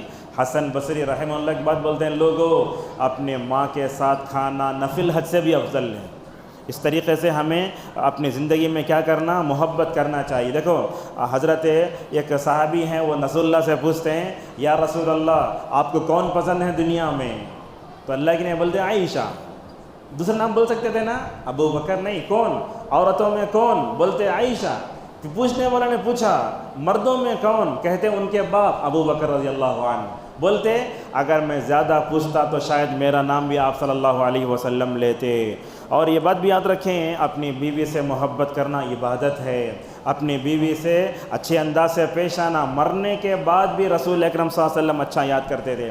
اور شاید خدیجہ رضی اللہ عنہا کا جو کردار ہے نا, وہ کردار دنیا میں کوئی ادا نہیں کر سکتی. دیکھتے اگر آپ کی شادی کسی مالدار گھرانے میں ہوئی تو کیا کرتی ہے عورت, وہ گرا کو دیکھتی اپنے شوہر کو, اس لیے کہ مال ہے, اور اسے شوہر خالی بستر کا دوسرا ضرورت ہی نہیں, اسے وہ کیئر بھی کرتی نہیں. عائشہ کیسی تھی حضرت خدیجہ رضی اللہ عنہ, اللہ اکبر, شاید اپنی زندگی میں کبھی بلند آواز سے بات بھی نہیں کی تھی. اللہ کے رسول صلی اللہ علیہ وسلم عائشہ حضرت خدیجہ کو بہت یاد کرتے, تو سوکن کو برداشت نہیں کرتی نا. تو حضرت عائشہ نے کہا یا رسول اللہ, آپ اس بوڑھی کو کیوں زیادہ یاد کرتے ہیں؟ تو آپ صلی اللہ علیہ وسلم نے فرمایا عائشہ میری بیویوں میں سب سے زیادہ غیرت مند اگر کوئی تھی وہ. اور آپ دیکھو مرنے کے بعد بھی آپ اپنی بیوی کی تعریف کر رہے ہیں. بولتے ہیں انی رزقت حبها, اللہ تعالیٰ نے ان کی محبت میرے دل میں ڈال دی ہے. اور عام طور پر دیکھتے شوہر بیوی کی تعریف نہیں کرتا, اگر بیوی کی تعریف کرے تو بولتے ہمیں بیوی چڑھ جاتی, بولتے نہیں چڑھتی, برابر اپنی جگہ رہتی ہے. کبھی تعریف بھی کرنا, مثال کے طور پر سالن پکائے, اچھا ہے سالن, نہیں وہ اصل میں جو گوشت لایا اس وجہ سے ہوا یہ. انسان ایسا کرتا نہیں بولنا, اپنی بیوی کی تعریف کرنا. دیکھو اللہ کی نبی اپنے بیوی عائشہ خدیجہ کیا بولتے ہیں, یاد رکھو اللہ تعالیٰ نے اس عورت کے ذریعے میری بڑی مدد کی. سارا کفار مکہ میرے سے جو ہے جھٹلا رہے تھے, یہ اکیلی عورت اٹھ کر ماشاءاللہ میرے اوپر ایمان لاتی ہے. جب سارے کفار نے بائیکاٹ کیا تو اس عورت نے مجھے مال دیا. اور دیکھو بولے اللہ تعالیٰ نے سارے اولاد خدیجہ رضی اللہ تعالیٰ عنہ سے دیے. اور ایسی وفادار عورت, شاید اللہ کے نبی 25 سال خدیجہ کے ساتھ رہے, خدیجہ کی موجودگی میں آپ صلی اللہ علیہ وسلم نے دوسری شادی نہیں کی, سودا سے شادی بعد میں کی تھی. لہٰذا جو ہے شوہروں کو اپنی بیویوں سے مکمل اور محبت رہنا چاہیے. اور دیکھو وہ محبت کے خاطر شریعت نے جھوٹ بولنے کی اجازت بھی دی ہے. اب مثال کے طور پر جھگڑا ہو جاتا تو کیا بولنا, ایسا جا کے بولنا آپ کے ابا کا فون آیا تھا, ماشاءاللہ آپ کتنی تعریف کریں نا. دیکھو جھوٹ بولیں, جھوٹ بولنا بھی اس رشتے کو باقی رکھنے کے لیے جو ہے اسلام نے مکمل اجازت دی ہے. اس کے بعد اللہ تبارک و تعالیٰ فرماتا ہے شادی کے بارے میں, ایسا ٹھیک ہے آج کل شوہر بیویوں میں محبت نہیں ہے, وہ محبت کے لیے کیا کرنا چاہیے پوچھیں گے نا آپ, اس کے سبب سن لیجئے. اگر شوہر بیوی کی زندگی میں محبت ہونا ہو تو جمعہ کا خطبہ, اس کے علاوہ لمبی تقریریں کرنے کی ضرورت نہیں ہے. شوہر بیوی دونوں خود ان چیزوں پہ عمل کرنا, کیا کیا, وہ دونوں کو مل کر اللہ کی اطاعت کرنا چاہیے. دوسری چیز ہے دونوں کو مل کر رسول اللہ کی اطاعت کرنا چاہیے. وہ گھرانے دیکھو آپ جہاں اللہ اور اس کے رسول کی اطاعت ہوتی ہے, اللہ تبارک و تعالیٰ ماشاءاللہ دلوں کو جوڑ کے رکھتا ہے. امام احمد رحمہ اللہ اپنی زندگی کے بارے میں کہتے ہیں, میں اپنی بیوی کے ساتھ رہا ماشاءاللہ 30 سال میں کبھی مجھے اپنی بیوی کے ساتھ جھگڑا کرنے کی ضرورت نہیں پڑی. شاید رسول صلی اللہ علیہ وسلم بھی شاید اپنے گھر میں کچھ نہ کچھ وہ اوپر نیچے ہوتے تھے, مگر نبی کریم صلی اللہ علیہ وسلم جو تھے, اللہ کے نبی صلی اللہ علیہ وسلم اپنے بہترین شوہر کی وجہ سے بیویوں سے اچھے سے پیش آتے تھے. لہٰذا ہم اسلاف میں دیکھتے ہیں ان کی زندگیاں ماشاءاللہ بڑی اچھی تھی. کیوں؟ اس لیے کہ دونوں اللہ اور اس کے رسول کا کرتے تھے. شوہر بیوی میں محبت کا اور ایک جو ہے وہ دینداری. آج کل ہم تو دینداری کو چھوڑ کر ہر چیز دیکھتے ہیں. دلہن کو دیکھنے دیکھتے مانگ میں سفید بالا ہی کیا, ذرا چلو میں دیکھیں گے نہ, چلاتے ہوتا ہے نہ, تو تاخیدہ دیکھتے نہ کچھ دیکھتے, کیا بھی نہیں دیکھتے, خالی جا کے عورتیں ہمارے دیکھتے خاص گھر کی ہے, اچھا کاراں تمہارے اتنے ہیں کیا, بینک بیلنس اتنا ہے کیا. اگر ایسے جو ہے بہو کو اگر داماد کو لائے بعد میں بولتے مولوی صاحب میں اپنے بچوں کو حافظ قرآن بنانا چاہتا ہوں, کیا بنے گا, نہیں بنے گا. آپ کیا کرنا, کوالٹی دیکھنا. جیسے کار خریدنے جاتے ہیں, یہ خریدنے جاتے ہیں, ویسے آپ اپنے گھر میں کوئی داماد اور جو ہے بہو لاتے ہیں تو دیکھ کر لاؤ, یہ کوئی ایسی بات نہیں ہے یہ. لہٰذا ہماری خواتین کو بول کے بھیجنا, جا کے جو ہے پہلے دینداری تلاش کرو, قرآن پڑھا کو دیکھو اسے. ہمارے گھروں میں بولتے ہماری بچی عربی پڑھ کو, ہمیں کیا سمجھتے وہ عربی تعلیم ہے, عربی مطلب قرآن. وہ بھی ڈھنگ سے پڑھنے نہیں آتا، اللہ معاف فرمائے۔ آپ صلی اللہ علیہ وسلم فرماتے دیکھو دینداری کو ترجیح دے کر شادی کرو، دینداری کے ساتھ خاندان بھی آ گیا، حسب و نسب بھی آ گیا، مالداری کا کوئی حرج نہیں ہے۔ دینداری کو چھوڑ کر ان 3 چیزوں کو دیکھ کر جو شادی کرتے ہیں وہ ناکام ہو جاتے ہیں۔ دیکھتے نکاح ہوا 1 ہفتے میں خلا، نکاح ہوا 1 ہفتے میں طلاق۔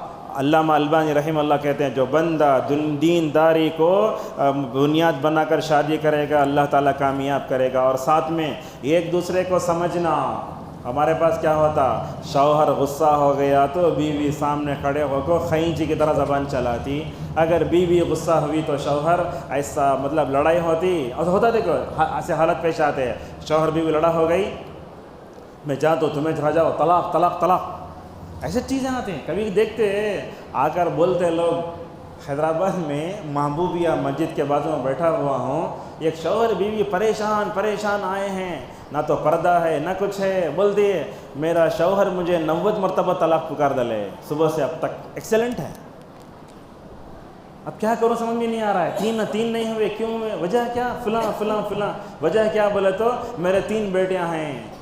یہ سبق چھوٹی چھوٹی بات پہ طلاق خلا نہیں، اصل میں کیا ہے وہ ایک دوسرے کو سمجھ، انڈرسٹینڈنگ نہیں ہے آج، اور ایک دوسرے کو سمجھنا یہ بہت اہم ہے۔ شوہر کو چاہیے کہ بیوی کو سمجھے، بیوی کو چاہیے کہ شوہر کو سمجھے، اور اسی طریقے سے شوہر بیوی میں محبت کے لیے ہمیں ہمارے اسلاف کیسے شادیاں کر کے رشتے کو نبھاتے تھے وہ دیکھنا ہمیں مکمل طور پر۔ رسول اکرم صلی اللہ علیہ وسلم کو دیکھو، مال کم ہوا تو بھی ماشاءاللہ اللہ کے نبی صلی اللہ علیہ وسلم کے ساتھ یہ کیا، اور دیکھو چھوٹی چھوٹی بات پر ناراض نہیں ہونا شوہر بیوی آپس میں۔ آپ صلی اللہ علیہ وسلم نے فرمایا اگر ایک سے اگر ناراض ہو گئے تو دوسرے سے راضی ہو جانا۔ یا کون تو بھی عورت ایسی ہے کیا جس کے اندر پوری غلط باتیں ہوں، اس کے اندر اچھائی تو ہوگی، غلط بات ہے تو کیا کرنا، اچھائی سے راضی ہو جانا۔ اور اسی طریقے سے رسول اکرم صلی اللہ علیہ وسلم نے بھی فرمایا کہ شوہر اپنی بیوی کے لیے، بیوی اپنے شوہر کے لیے دعا کرنا۔ وقت کم ہو رہا ہے میرے پاس، ورنہ بولتا۔ ابن حبان کی روایت میں آیا، عائشہ آ کر بولی یا رسول اللہ آپ میرے لیے دعا کرتے کیا؟ کون بول رہے ہیں؟ عائشہ رضی اللہ عنہا۔ تو اس موقع پر اللہ کے نبی نے اپنی بیوی دعا فرمائی، کہا اللہم اغفر لعائشہ ما قدمت وما اخرت وما اسرت وما اعلنت، اے اللہ عائشہ کی مغفرت فرما دے، اس نے آگے بھیجا، پیچھے کیا، چھپ کر کیا، سب کے سامنے وہ معاف کر دے۔ یہ دعا سننا تھا۔ عائشہ رضی اللہ عنہا خوش خوش جا کے رسول اللہ کے مبارک گود میں گر جاتی ہیں، اور مبارک گود میں گر کر نبی کو ایسے دیکھتی ہیں۔ اللہ کے نبی گود میں ہیں عائشہ رضی اللہ عنہا۔ اللہ کے نہیں پوچھتے ایسرو کی دعائی عائشہ، میرا تمہارے حق میں دعا کرنا خوش ہوا کیا، تمہیں خوشی ہوئی کیا؟ بولے یا رسول اللہ آپ میرے حق میں دعا کریں مجھے خوشی کیوں نہ ہو۔ یہ نبی کا جگر دیکھو، اللہ کے نبی صلی اللہ علیہ وسلم نے کہا عائشہ تم یہ سمجھتی ہوگی کہ میں نے یہ دعا صرف تمہارے حق میں کی ہے، میرا جگر تو اتنا بڑا ہے میں اپنی ہر نماز میں اپنی امت کے لیے دعا کرتا ہوں، اللہ اپنی امتی کے لیے دعا کرتا ہوں، اللہ اکبر۔ ایسا ہے تو شوہر بیوی کے لیے ایڈمٹ ہے دعا نہیں کرنا، اپنی زندگی میں کرنا ہے۔ اللہ لڑائی ہوئی، کچھ بھی ہوئی، دیکھو حضرت فاطمہ اور علی میں اختلاف ہوا، چلچلاتی دھوپ ہے، اللہ کے نبی بولے اے فاطمہ کہاں گئے تمہارے چچا بھائی؟ اللہ کے نبی نے پورے مدینے میں دیکھا، کہاں ہے علی؟ اللہ اکبر، دیکھے تو علی رضی اللہ عنہ مسجد میں مٹی پر بیٹھے۔ معلوم تھا مسجد میں جانے سے ٹینشن دور ہو جاتا ہے۔ اسی طریقے سے ایک دوسرے کا احترام کرنا، کیسا احترام کرنا؟ اب شوہر بیوی کو احترام کرنا، بیوی کیسا احترام کرنا؟ سوال یہ آتا ہے کیا بیوی شوہر کو نام لے کو بلا سکتی کیا؟ اس کا شاید ہم اپنے معاشرے میں جو دیکھتے اس پر چھوڑ دینا۔ شاید کرناٹک وغیرہ میں شاید بیوی شوہر انہوں بولتے ہیں، نام نہیں لیتے، انہوں آ گئے بولتے ہیں، ماشاءاللہ کتنا احترام ہے اس میں۔ مگر حیدرآباد میں چلے گئے تو بولتے ہیں واجد، نام لے کے بلاتے ہیں ڈائریکٹ، تو وہ عرف ہے الحمدللہ۔ مگر ہمارے اسلاف کیسے بولتے تھے؟ سعید ابن مسیب رحمہ اللہ کی بیوی بولتی ہیں اللہ اکبر، ہم تو اپنے شوہروں سے ویسے بات کرتے ہیں جیسے کوئی جو ہے رعایا اپنے بادشاہ سے بات کرتی ہے۔ احترام کرنا، نام لے کے بلانا، کیسا فلاں بلانا، ایسے انداز سے اور طریقے سے۔ تقویٰ بھی مکمل طور پر ہونا چاہیے۔ آج کل اختلافات عروج پہ ہیں، ان کو ختم کرنا۔ لڑائی ہوئی تو کیا کرنا؟ ایک دوسرے سے ہٹ جانا، 2 رکعت نماز پڑھ کے دعا کرنا، اے اللہ یہ شوہر بیوی ہمیں لڑائی شیطان لڑایا ہے، میرا دلوں میں محبت بڑھال دے، الحمدللہ ہو جاتا ہے۔ اس کے بعد اللہ نے یہ بھی کہا کہ زبانوں کا اختلاف بھی ہے، اللہ نے جو ہے یہ بھی فرمایا کہ جو ہے فساد کیسے برپا ہوتا ہے۔ آخری 1-2 چیزیں ہیں بیان کر کے اپنی بات کو ختم کر لیتے ہیں۔ لقمان علیہ السلام یہ کون ہیں؟ یہ نیک آدمی ہیں، یہ نبی نہیں ہیں۔ علیہ السلام بولتے ہیں اللہ تبارک و تعالیٰ نے ان کو بڑی حکمت دی۔ اس سے پہلے 1-2 چیز ہیں، میوزک۔ آج کل دیکھتے ہمارا نوجوان موسیقی کے فتنے میں پڑا ہوا ہے، خالی وہ میوزک آج تک بولتا کون سا گانا ہے، یہ اتنی خطرناک چیز ہے یہ۔ اور ہمارے لوگ مسجدوں میں آتے ہیں، موبائل کو سائلنٹ پہ بھی نہیں رکھتے، نماز ہوتی رہتی ہے بجتا رہتا ہے موبائل۔ کیا ہے یہ؟ بڑی خطرناک چیز ہے نا یہ۔ اور دیکھتے ہیں یہ میوزک کی قباحت ہمارے مطلب نئی نسلوں کے دل سے بھی نکلتی جا رہی ہے۔ جب بچے شارٹس ریل دیکھتے ہیں زور سے رکھ کے سنتے ہیں، یہ غلط بات ہے۔ موسیقی بڑی خطرناک ہوتی ہے، یاد رکھو۔ ہمارا نوجوان قرآن سے دور کیوں ہوا؟ وجہ یہ ہے کہ وہ موسیقی سے قریب ہے۔ بولتے میوزک کی گندی محبت جس کے دل میں ہوتی ہے، قرآن کی محبت نہیں آ سکتی۔ اسی لیے کسی نوجوان کے سامنے قرآن ڈالو، بولتا بند کرو، سننے نہیں ہو رہا مجھے۔ کیوں سننے نہیں ہو رہا؟ اس لیے کہ اس کے دل میں موسیقی کی محبت ہے۔ لہٰذا میوزک بڑی خطرناک ہے، دلوں میں بغض پیدا کرتی ہے۔ اور یہ بات یاد رکھو، وہ نظمیں، وہ نعت، وہ قوالی جس کے ساتھ موسیقی ملی ہوئی ہوتی ہے، سننا ناجائز ہے۔ ہمارے پاس سب سن لیتے، لب پہ آتی ہے دعا بن کے تمنا میری، سب سن لیتے، کیا ہو گیا؟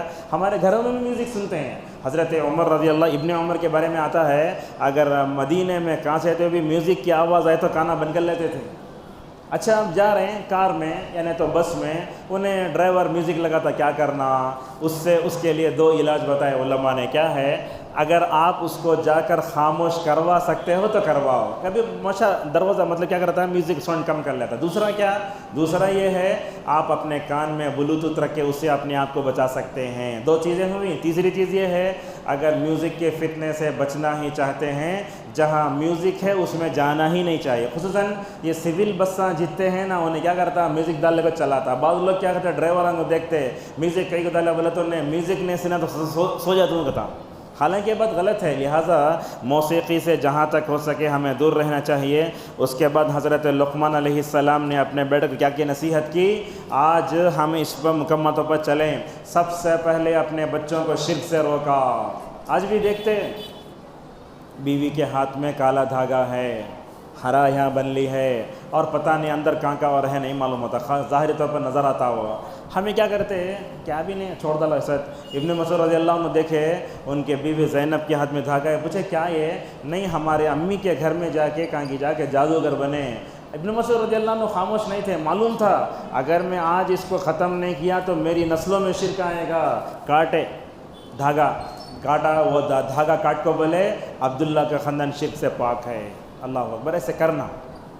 اور میں بھی اس بات کوشش کرتا ہوں، جب بھی بنگلور وغیرہ میں اولا، یوبر میں، نمیاتری جو ہے نا، یہ اس میں سوار ہوتا ہوں تو کوشش کرتا ہوں، دیکھتا ہوں ڈرائیور کو کون ہے۔ اگر اس کے ہاتھ میں کہیں دھاگا ہوتا ہے تو میں اس بات کی کوشش کرتا ہوں، اس سے بولتا ہوں جب تک آپ مسلمان ہیں یہ دھاگا نہیں نکالتے میں آپ کو پیسے نہیں دیتا۔ اب وہ ذرا پریشان ہوتا ہے، تھوڑی دیر کے نکال دیتا ہے، مگر اس کے دل میں آتا یہ غلط ہے۔ لوگ کیا کرتے ہیں، نکال دیتے، بعد میں جا کر نعوذ باللہ بن لیتے ہیں۔ مگر ان کو کرنا کیا؟ کرنا یہ ہے ان کو بولنا، دیکھو مجھے ڈر کو نکالتے، اللہ کو ڈر کو نکالتے۔ اگر انہیں یہ بولتا آپ کو ڈر کے نکالتے غلط ہے، وہ بولنا اللہ کو ڈر کو نکالو۔ لہذا اس طریقے سے ہم سب کو جو ہے اس بارے میں شرک کی طرف لے جانے والے راستوں سے بچنا چاہیے۔ ہمارے بچے دیکھو عیسائی اسکولوں میں، غیر مسلم اسکولوں میں پڑھتے ہیں، وہاں ٹیچر ہمارے بچوں کے عقیدے پر حملہ کرتی ہے، غلط چیزیں سکھاتی ہے۔ لہٰذا اپنے بچوں پہ نظر رکھو۔ اور ایک بات بھی ہے، ہمارے بچے موبائل دیکھتے، ایسا مثال کے طور پر دیکھے کیا ہے نہیں کیا بھی نہیں ابو، کیا بھی نہیں امی، ذرا رکو، یہ پرسنل میٹر ہے، ایسا دیکھتے۔ اس کے بعد کیا کرتے، جا کے ہسٹری میں ڈیلیٹ کر کے لگا فون دیالتے۔ اب بچوں میں پیدا کرنا ہو تو لقمان کا طریقہ سیکھو۔ لقمان نے کیا کہا اپنے بیٹے سے، یاد رکھو بیٹے، اگر کائنات میں رائی کے دانے کے برابر بھی اگر کوئی اللہ تعالیٰ قیامت میں لے کر آئے گا، بیٹوں سے بولنا اگرچہ میرے سامنے تو ہسٹری سے ڈیلیٹ ہو گئی جو نامہ عمل میں ہے، اللہ تعالیٰ دیکھ رہا ہے. CCTV کیمرہ سے ڈر ہوتا, مگر اللہ تعالیٰ کا ہمارے اندر ڈر نہیں ہے. اس کے بعد بولے بھلا کام کرو, اور اس کے بعد بولے صبر کرو, تکبر نہ کرو. آج کل بھی دیکھتے ہیں بچے عید کے دن اچھے کپڑے پہن لے, کالا چشمہ لگا لیے, تکبر سے جاتا 10 سیکنڈ نہیں نیچے گرے. تکبر نہیں کرنا. اور انسان جب اچھے کپڑے پہن لیتا تکبر آتا اسے. اور یہ بھی کہا چلتے ہوئے زور سے بھی نہیں چلنا, اور یہ بھی نہیں کرنا. اور کہا اپنی آواز کو پس رکھو, کہا سب سے خطرناک آواز گدھے کی آواز ہے. اللہ کی نعمتیں بہت ہوتی ہیں, غیب 5 چیزوں میں ہے, اللہ تبارک و تعالیٰ اس کو جانتا ہے. سورہ سجدہ پہ ختم کر لیتے ہیں. سورہ سجدہ ہم جمعہ کے دن جو ہے فجر میں اس کو سنتے ہیں ہر ہمیشہ. بعض روایتوں میں آتا ہے کہ رسول اکرم صلی اللہ علیہ وسلم ہمیشہ پڑھتے تھے. کیوں پڑھتے تھے؟ یوں اس لیے پڑھتے تھے, علامہ ابن کثیر کہتے ہیں یہ جمعہ کے دن فجر میں سورہ سجدہ اور دہر اللہ کے نبی صلی اللہ علیہ وسلم اپنی امت میں آخرت کو یاد دلانے کے لیے پڑھتے تھے. اس میں دونوں میں آخرت کا ذکر ہے. لہٰذا اب دیکھو دوسری تاخرات شاید جمعرات کو آتی ہے, اس کے بعد صبح کو جمعہ آتا ہے, تو امام صاحب لمبا پڑھ لے کر جاتا, نہیں پڑھنا. بعض مرتبہ چھوڑنا بھی اسے, عرب میں ہوتا ہونا بل کو چھوڑتے, کئی کو بولے تو یہ بتانے کے لیے واجب نہیں ہے. ہمارے مسلک میں دیکھتے نہیں پڑھے تو سیدھا اٹھ کا کہو کئی کو نہیں پڑھے تمہیں, ایسا نہیں بولنا. لہٰذا عوام کی تربیت بھی کبھی کرنا چاہیے. بلکہ میں نے خود دیکھا حرم میں تاخرات اگر ہو گئی صبح میں ماشاءاللہ فجر کی نماز میں سورہ اخلاص اور سورہ کوثر بس, اور جمعہ کی نماز میں تو ماشاءاللہ چھوٹے چھوٹے تو کہاں ملین لوگ ہیں, عورتیں بچے مرد. اب اس میں سورہ اعلیٰ غاشیہ پڑھ کے بیٹھے تو 12 منٹ نماز ہوتے, کون جو ہے ایک دوسرے کو سنبھالے گا. اور ویسے بیماریاں بھی بہت ہیں آج. اللہ تعالیٰ اس صورت میں مکمل بتاتا ہے, اللہ تعالیٰ عرش پہ ہے. ایک دیکھو ملک الموت, ہمیں اسے عزرائیل بولتے, جو یہ مطلب روح نکالنے آتا, وہ صحیح نہیں ہے. وہ ملک الموتج بولنا, کیا نہیں بولنا, عزرائیل نہیں بولنا. علامہ ابن کثیر نے کہا, کئی جگہ علماء بتاتے کسی بھی حدیث میں کہیں بھی جو ہے وہ نام ملک الموت کا نام نہیں آیا. عزرائیل ملک الموتج بولنا چاہیے. وہ آتا ہے اور وہ آنے کے بعد ساتھ میں فرشتے بھی ہوتے ہیں, تب بیٹھ کر جو ہے وہ مکمل طور پر روح نکالتا ہے. اللہ تعالیٰ نے تہجد کے نماز کے فائدے بتائے. یہ تہجد کی نماز کیا ہوتی سمجھتے ہیں؟ تہجد جب بندہ پڑھتا نا, بہت بڑا فائدہ ہے اس کا. ایک فائدہ کیا ہوتا ہے, رات میں آپ تہجد پڑھے تو جو اعضاء اللہ کے سامنے جھک جاتے ہیں تاریکی میں, اندھیرے میں, اللہ دن کے اجالے میں ان اعضاء کو گناہوں سے بچا لیتا ہے. بہت بڑی بات. اور جو لوگ تہجد پڑھتے ہیں نا ان کے چہروں پر رونق ہوتی ہے. وہ رونق مطلب کریم لگا کے پاؤڈر لگانے سے نہیں آتے, اور وہ چیز کیا مرنے کے وقت ظاہر ہوتی ہے. حسن بصری رحمہ اللہ سے پوچھا گیا کیا بات ہے, تہجد پڑھنے والوں کے چہرے پہ رونق ہوتی ہے, تو کہنے لگے بات اصل میں یہ ہے جب وہ رات کی تنہائی میں اللہ سے ملاقات کرتے ہیں تو اللہ اپنا نور ان کے چہروں پہ ڈالتا ہے. ابھی ہو گئی نا چیز یہ, اب پہلی رات ہو گئی نماز پڑھ لے, دوسری رات میں لوگ نہیں آتے, تیسری رات میں نہیں آتے. کیا سبب یہ ہے؟ حسن بصری رحمہ اللہ سے کہا پوچھتا ہے, شیخ میں تہجد پڑھنا چاہتا ہوں, اٹھ نہیں پا رہا ہوں, تہجد پڑھنا چاہتا ہوں, اٹھ نہیں پا رہا ہوں. بولے تمہارے گناہوں نے تم کو روک دیا ہے, لہٰذا بولتے دن بھر گناہ نہ کرو. اگر دن کے اجالے میں گناہ کرو گے, رات کے اندھیرے میں اللہ آپ کو اپنے سامنے کھڑنے سے محروم کر دے گا. وہ سچ ہوا. وہ سفیان ثوری رحمہ اللہ ایک آدمی کو دیکھے روتے ہوئے, بولے ریاکاری نے. حالانکہ سفیان ثوری رحمہ اللہ وہ جملہ بولنے سے پہلے ہمیشہ ماشاءاللہ تہجد کی پابندی کرتے تھے. کیا کرے, ایک آدمی رو رہا ہے, اس کی نیت پہ حملہ کرے, بولے ریاکاری سے رو رہا ہے انہیں. اللہ اکبر بولتے ہیں حرمت من قیام اللیل 6 اشہر. ایک نیک آدمی کی نیک نیت پر حملہ کرنے کی وجہ سے اللہ تعالیٰ نے مجھے 6 مہینے تک قیام اللیل سے محروم کر دیا ہے. اللہ اکبر. بہرحال اسی پہ رکھتے ہیں. سورہ احزاب کا جو واقعہ کل آئے گا تو کہنا یہ ہے کہ یہ راتیں جو ملتی ہیں اللہ کی بہت بڑی نعمت ہیں. اگر ڈی مارٹ میں یا ریلائنس مارکیٹ میں آفر آتا تو ہمیں پورے بھاگ جاتے وہاں. یہ اللہ تعالیٰ ہمیں آفر دیتا ہے, اتنا بڑا آفر, ہم بیٹھے باتیں سنتے سب کچھ ہیں. تو ہمیں سب سے پہلے کیا ہے, سننا نہیں, قبولیت کے کانوں سے سننا ہے. جو بھی باتیں سنتے ہیں دوسروں تک مکمل طور پہنچانا بھی ہے. اللہ تبارک و تعالیٰ سے ہماری دعا ہے اتنے دیر سے ہم نے جو باتیں کہیں اور آپ نے سنی ہیں, اللہ تعالیٰ ہم سب لوگوں کو کہنے سننے عمل کرنے کی توفیق عطا فرمائے. اللہ تعالیٰ ہم سب کو مثالی شوہر بن کر زندگی گزارنے کی توفیق عطا فرمائے. اے اللہ اس دنیا میں جتنے جوڑے ہیں سب شوہر بیوی کو آپس میں محبت سے توفیق عطا فرمائے. اور جو لوگ غیر شادی شدہ ہیں اللہ تعالیٰ ان کے لیے نیک جوڑے کا انتظام فرمائے. جو لڑکیاں بیٹھی ہیں اللہ تعالیٰ ان کو نیک جوڑے نصیب فرمائے، اور ہمیں شادی کو سیدھے سادے طریقے سے انجام دینے کے اللہ ہم سب کو توفیق عطا فرمائے۔ وآخر دعوانا الحمد للہ رب العالمین۔